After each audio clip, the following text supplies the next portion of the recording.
نہ ڈرنے والے واقعات کی اگر ہم بات کریں تو جس طرح آپ نے بھی کہا کہ بہت ہی ووکل تھے یہاں کے پولیٹیکل لوگوں کے بارے میں بھی، اور ہم نے بھی دیکھا کہ بڑے کھل کھلا کے بیان دیتے تھے. پھر ظاہر اس کا جو ہے نا ایک دفعہ میں انہی دنوں میں 93 کی بات ہے، میں ایدی صاحب کے ساتھ کراچی یونیورسٹی انوائٹ ہوا. اچھا تو وہاں پہ اسٹوڈنٹس کوئی پروگرام چلاتے تھے، اس کا نام تھا عدالت، عوامی عدالت یا آپ کی عدالت طرز کا تھا.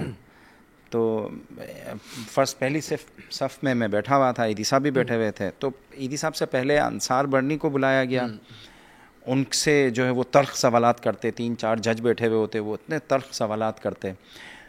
ان کا سیشن ختم ہو گیا. فاطمہ ثریا بجیا کو بلایا گیا، ان سے سخت سوالات کیے، سیشن ختم ہو گیا. پھر ایدی صاحب کو بلایا. ایدی صاحب آخری کنٹسٹ جو ہے وہ کینڈیڈیٹ تھے آپ کی عدالت کٹہرے میں آ گئے، کٹہرے میں کھڑے ہوئے تھے. اچھا ایدی صاحب، میں نیچے میں آڈینس میں بیٹھا ہوا تھا، ایدی صاحب میرے برابر میں بیٹھے ہوئے تھے فرنٹ لائن میں. جب نام اناؤنس کیا تو اسٹوڈنٹس نے اوپر چلے گئے. اچھا وہ اتنا خوف، اچھا ایدی صاحب سے انہوں نے سوالات کرنا شروع کر دیے. تو ایدی صاحب جو ہیں وہ ان لڑکوں سے الجھ گئے.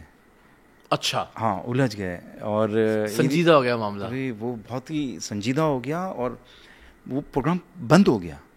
پروگرام بند کرنا پڑا ان کو. اور ایدی صاحب سے انہوں نے جو ہے وہ بہت ہی نیگیٹو سوالات کرنا شروع کر دیے. اور ایدی صاحب نے جو ہے وہ ان کو شروع میں جوابات دیے، لیکن پھر بعد میں ایدی صاحب بہت غصے میں آ گئے کہ تم لوگوں کو پیلیا ہو گیا ہے، تم ایک ہی نگاہ سے جو ہے وہ سب کو دیکھتے ہو. ایسا کچھ نہیں ہے، جو ہے وہ ہمارے ادارے کے خلاف جو باتیں ہو رہی ہیں وہ ایسے کچھ بھی نہیں ہے، اور ہمارے اوپر جو الزامات لگتے ہیں اس میں کوئی صداقت سچائی نہیں ہے. اچھا تو یعنی اتنا سنجیدہ ہو گیا معاملہ کہ آپ کو واقعی خطرہ محسوس ہونے لگا کہ کچھ ہو جائے گا؟ میں تو اتنا خوف زدہ تھا کہ ہمیں نہیں پتا تھا کہ یہ جو ہے وہ یہ جو پروگرام ہے اس کے پیچھے کوئی پولیٹیکل جو ہے وہ موٹیو ہے یا پولیٹیکل کوئی پارٹی ہے.